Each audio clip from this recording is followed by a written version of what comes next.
Pakistan cricket के लिए एक के बाद दूसरी बुरी खबर। न्यूजीलैंड के अचानक दौरा मंसूख करके जाने के बाद अब इंग्लैंड ने भी पाकिस्तान आकर खेलने से माजरत कर ली है। इंग्लिश क्रिकेट बोर्ड का कहना है कि दौरे के लिए खदशात हैं। इंग्लैंड की मेंस और विमेंस टीम को अक्टूबर में पाकिस्तान का दौरा करना था, जिसको हम मनसूख कर रहे हैं। फैसला पाकिस्तान क्रिकेट बोर्ड के लिए मायूस कुन होगा, जो मुल्क में बैनुल अक़वामी क्रिकेट की बहाली के लिए मुस्तकिल अनथक कोशिशों में मसरूफ है। खिलाड़ी पहले ही कोविड जैसी मुश्किल सूरत हाल से गुजर रहे हैं। ऐसी सूरत हाल में खिलाड़ियों को मजीद दबाव में नहीं डाल सकते। ईसीबी ने अपने बयान में यह भी कहा है कि पीसीबी ने इंग्लैंड क्रिकेट का बहुत साथ दिया है, जो दोस्ती की एक आला मिसाल है। हम अपने इस फैसले पर पीसीबी से माजरत ख्वाह हैं।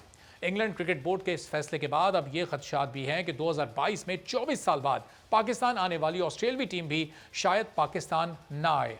ऑस्ट्रेलिया ने पाकिस्तान का आखिरी दौरा 1998 में और न्यूजीलैंड ने 2003 में किया था। 11 सितंबर को 18 साल बाद पाकिस्तान आने वाली न्यूजीलैंड क्रिकेट टीम को गैर मामूली सिक्योरिटी फराहम की गई थी। सिविलियन इदारों, पुलिस, रेंजर समेत पाक फौज और एसएसजी कमांडोज भी सिक्योरिटी के लिए तैनात थे। न्यूजीलैंड का सिक्योरिटी वफ्द 4 महीने से पाकिस्तान में मौजूद था। खुद न्यूजीलैंड के कप्तान पाकिस्तान के हालात और वाली सिक्योरिटी पर इत्मीनान का इजहार कर चुके थे। क्या कहा था उन्होंने, जरा ये सुनिए। न्यूजीलैंड के कप्तान यहां पर क्रिकेट एंजॉय कर रहे थे, सिक्योरिटी भी भरपूर और बेहतरीन थी। इन सब के बावजूद पहला वनडे शुरू होने से थोड़ी ही देर पहले न्यूजीलैंड क्रिकेट टीम ने सिक्योरिटी खदशात को जवाब बनाकर पाकिस्तान का दौरा अचानक खत्म करने का ऐलान कर दिया और यहां से चलते बने। वजीर आजम इमरान खान ने खुद न्यूजीलैंड के वजीर आजम को फोन किया, यकीन दहानी करवाई कि मेहमान टीम को कोई थ्रेट नहीं है, लेकिन फिर भी न्यूजीलैंड ने दौरा मनसूख करके जाने में ही आफियत जानी। एक तवील अरसे बाद होने वाली 2 तरफा सीरीज की पाकिस्तान में क्रिकेट की मुकम्मल वापसी के लिए अहमियत अपनी जगह पर थी। मैच से चंद लम्हे कबल दौरा मनसूख होने से पाकिस्तान क्रिकेट को शदीद धचका पहुंचा, क्योंकि इंग्लैंड और ऑस्ट्रेलिया ने भी अब सिक्योरिटी माहिरीन से मुशावरत करने के बाद इंग्लैंड की टीम ने आने से इनकार किया और ऑस्ट्रेलिया के लिए भी खदशात अब मौजूद हैं। न्यूजीलैंड की टीम पूरा 1 हफ्ते और टूर कैंसिल करने के 1 दिन बाद तक पाकिस्तान में मौजूद रही। मैच से महज 1 घंटा पहले अचानक दौरे की मनसूखी ने बहुत सारे शकूक शुबहात को जन्म दे दिया है। न्यूजीलैंड ने जिस थ्रेड को दौरा खत्म करने का जवाब बनाया, अगर हम इस पर नजर डालें तो बड़ी आसानी से यह समझा जा सकता है कि सारे मामले के पीछे किसका हाथ है। न्यूजीलैंड की हुकूमत को पाकिस्तान में क्रिकेट टीम के खिलाफ थ्रेड की इत्तला फाइव आइज की जानिब से दी गई। फाइव आइज अमरीका, बरतानिया, न्यूजीलैंड, ऑस्ट्रेलिया और कनाडा पर मुश्तमिल इंटेलिजेंस शेयरिंग इत्तेहाद है। फाइव आइज अलायंस नामी इत्तेहाद अमरीका, बरतानिया, कनाडा, ऑस्ट्रेलिया और न्यूजीलैंड के माबैन इंटेलिजेंस को शेयर करता है और ये एक मुआहदा है। दूसरी आलमी जंग के दौरान अमरीका और बरतानिया का इंटेलिजेंस के तबादले का यह मुआहदा हुआ, जिसमें बाद में कनाडा, ऑस्ट्रेलिया और न्यूजीलैंड को भी शामिल कर लिया गया। इस इत्तेहाद को बाद में फाइव आइज का नाम दिया गया। यह सर्द जंग के दौरान सोवियत यूनियन की निगरानी और क्लासिफाइड इंटेलिजेंस के तबादले के एक तरीक़ेकार के तौर पर शुरू हुआ था। इसे अक्सर दुनिया का सबसे कामयाब इंटेलिजेंस इत्तेहाद भी कहा जाता है। इस इत्तेहाद में सबसे पावरफुल माना जाता है क्योंकि उसकी ताकतवर कंप्यूटराइज जासूसी टेक्नोलॉजी को इस्तेमाल किया जाता है, जबकि इसमें दूसरा नंबर बरतानिया का आता है, जिसकी रिवायती इंसानी इंटेलिजेंस को इस्तेमाल किया जाता है। और यह हिकमत अमली साबिक सोवियत यूनियन, यूरोप और मशरिक़ वस्ता में बखूबी काम कर रही है। तो फाइव आइज की जानिब से न्यूजीलैंड की हुकूमत को थ्रेट की इत्तला दी गई, जिसके बाद न्यूजीलैंड की हुकूमत ने इस दौरे को ख़त्म करने का ऐलान किया और फौरी तौर पर टीम को वापस बुलवा लिया। और उसके बाद अब इस पर सोने पर सुहागा ये हुआ कि इंग्लैंड की टीम ने भी पाकिस्तान आने से इनकार कर दिया और ये क्रिकेट फैंस के लिए और पूरे पाकिस्तान के लिए एक और बुरी खबर है। पाकिस्तान में क्रिकेट की बहाली कैसे मुमकिन है, ये पाकिस्तान के सॉफ्ट इमेज के लिए कितना बड़ा नुकसान है। अगले साल ऑस्ट्रेलिया को पाकिस्तान आना है, वो आएगी या नहीं आएगी, ये तमाम सवालात हमारे सामने मौजूद हैं, जो हम मुल्क के टॉप क्रिकेटर्स और सियासतदानों के सामने भी रखेंगे। इस वक्त मुश्ताक अहमद साहब, साबिक टेस्ट क्रिकेटर, हमारे साथ मौजूद हैं। इंग्लिश टीम के स्पिन बॉलिंग कोच भी रह चुके हैं। तो मुश्ताक साहब, ज़ाहिर है यकीनन बहुत ही मायूसी की सूरत हाल है तमाम पाकिस्तानियों के लिए। आप भी मायूस होंगे। इंग्लैंड की टीम के साथ आप काम भी कर चुके हैं, वो स्पिन बॉलिंग कोच की हैसियत से वो पाकिस्तान नहीं आ रहे। न्यूजीलैंड के बाद उन्होंने भी आने से मना कर दिया। क्या तासुरात हैं आपके? बिस्मिल्लाहिर्रहमानिर्रहीम। अब मुझे पहले ही डाउट था, जितना मैंने इनके साथ काम किया हुआ है, और इसकी वजह ये सिर्फ मैं आपको ये बताना चाह रहा हूँ कि जब भी इनके कोई इंटरेस्ट नहीं होते तो दे पुल आउट। अब पाकिस्तान ने रिसेंटली, जब 2 साल पहले मैं भी टीम के साथ गया था, टूर किया था, जब मिसबा और वकार थे कोच और मैं भी इनके साथ as a mentor, as a spin bowling coach गया था, तो वहाँ पे कोरोना से बहुत ज़्यादा अमवात हो रही थी। उसके बावजूद पाकिस्तान टीम ने वहाँ पे टूर किया और वो फाइनेंशियली ईसीबी उस वक्त बहुत डाउन थी, इंग्लिश क्रिकेट बोर्ड जो था। उस वक्त जाके हमने 3 टेस्ट मैच खेले और 1 डेज खेले और जहाँ पे वाकई 4 डे क्रिकेट भी खेली। अब ये इनको याद रखना चाहिए, जबकि पाकिस्तान में 3.5-4 साल से क्रिकेट चल रही है और अल्लाह के फजल करम से श्रीलंका की टीम, वेस्ट इंडीज़ की टीम, साउथ अफ्रीका की टीम, सारी टीमें आ चुकी हैं और पीएसएल आ गया है, सारी दुनिया के प्लेयर आके खेल रहे हैं यहाँ पे। उसके बावजूद अल्लाह का शुक्र है कोई ऐसा वाक़या नहीं हुआ।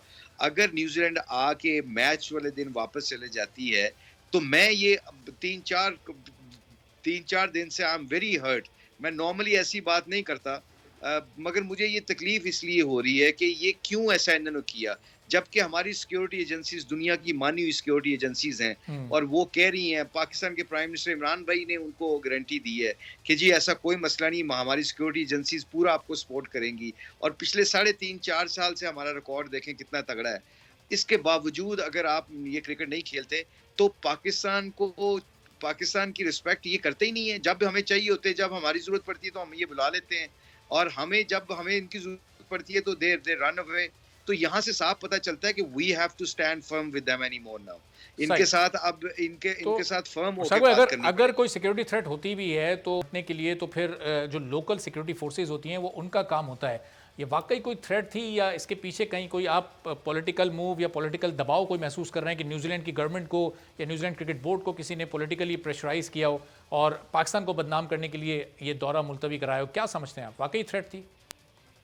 ये सिक्योरिटी अगर थ्रेट्स है तो शेयर करें ना इन्फॉर्मेशन।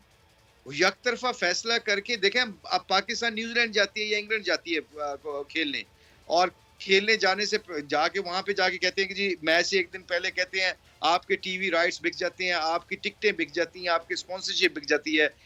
जब आप एक दिन पहले आप कह देते हैं कि जी हमारे प्लेयर्स को थ्रेट्स हैं, हम आपसे इंफॉर्मेशन शेयर नहीं कर सकते, तो जस्ट रिमेंबर वन थिंग कि इंग्लैंड की जो गवर्नमेंट है, इंग्लैंड की जो एजेंसीज हैं, उनके ऊपर क्या गुजरती होगी। अगर वो हमें सिक्योरिटी का पूरा गारंटी दे रहे हैं और उनको पता है, इसके बावजूद अगर हम वहां से वापस आ रहे हैं तो मॉरली ये कोई अच्छी बात है। इस तरह तो जिंदगी हम मूव ऑन ही नहीं कर सकते। आप देखें ना कि सबसे बड़ी मॉरली बात यह है कि हमारे ऊपर कितना प्रेशर होगा, जब हमारी एजेंसीज के ऊपर कितना प्रेशर होगा, जब ऑनरशिप लेनी पड़ेगी, जब हम जो कह रहे हैं कि जी कोई ऐसा मसला नहीं है, हमारी एजेंसी ने कह दिया, सिक्योरिटी एजेंसीज ने कह दिया कोई मसला नहीं है, then you have to rely, then you have to trust us. तो आई थिंक ये ओवरऑल देखा जाए तो ये वही बात हो गई कि ये कोई जवाज के बगैर आप टूर को कैंसिल नहीं कर सकते। इसमें आईसीसी को आके जंप इन करना पड़ेगा। ICC as a international council जो है क्रिकेट की, उनको चाहिए कि वो आके सारे क्रिकेट बोर्ड से बात करें। They should straight way meeting होनी चाहिए दुबई में इस वक्त, और दुबई में मीटिंग करके उनके क्रिकेट बोर्ड्स को बुला के उनसे बात करनी चाहिए। लेकिन मुश्ताक साहब, ज़ाहिर है न्यूजीलैंड वापस गई, आईसीसी एक्शन नहीं लिया, इंग्लैंड ने भी दौरा कैंसिल कर दिया। ये सिर्फ हाल का नुकसान नहीं है, ये तो मुस्तकबिल का भी नुकसान है। अभी 2022 में ऑस्ट्रेलिया की टीम को भी आना है, वो 24 साल बाद पाकिस्तान आ रही है और अब इन दोनों टीमों के बाद बहुत मुश्किल है और इस बात का खदशा है कि ज़ाहिर ऑस्ट्रेलिया भी आने से मना कर देगा, तो ये खुद पाकिस्तान क्रिकेट के लिए बड़ा नुकसान है। पाकिस्तान में एक तरह से क्रिकेट के दरवाजे बंद ही हो जाएंगे। जब दुनिया की ये 3 टॉप टीमें नहीं आएंगी तो दूसरी टीमें पाकिस्तान मुस्तकबिल में कैसे आएंगी? ये तो अगले 6-8 माह या शायद 1-2 साल के लिए फिर बड़ा मुश्किल वक्त आने वाला है पाकिस्तान क्रिकेट पर। देखिए मैं देखिए, मैं अगले 3 दिन पहले ही बोल दिया था जब न्यूजीलैंड ने पुल आउट किया था कि इंग्लैंड नहीं आएगा, क्योंकि मुझे थोड़ा सा साइकी का भी पता है इनका, और ये जो सिनारियो चल रहे हैं इसके अंदाजा हो जाता है आपको। इसके बावजूद अगर आप देखें कि ऑस्ट्रेलिया क्यों आएगी, जब उनको पता चला न्यूजीलैंड पुल आउट कर गई, इंग्लिश क्रिकेट पुल आउट कर गए हैं, तो वो नहीं आएंगे एज लॉन्ग एज आईसीसी अभी फौरन एक मीटिंग ऑर्गेनाइज करे और मीटिंग में ऑर्गेनाइज करके सारे क्रिकेट बोर्ड्स को बुलाए और उसमें आके पाकिस्तान अपना मौकफ रखे। और आई एम श्योर रमीज भाई बहुत एफर्ट कर रहे होंगे, वो बहुत कोशिश कर रहे होंगे कि सारी कम्युनिकेशन के थ्रू ये सारे मसले हल हो जाएं, क्योंकि कम्युनिकेशन से ही सारे मसले हल हुआ करते हैं।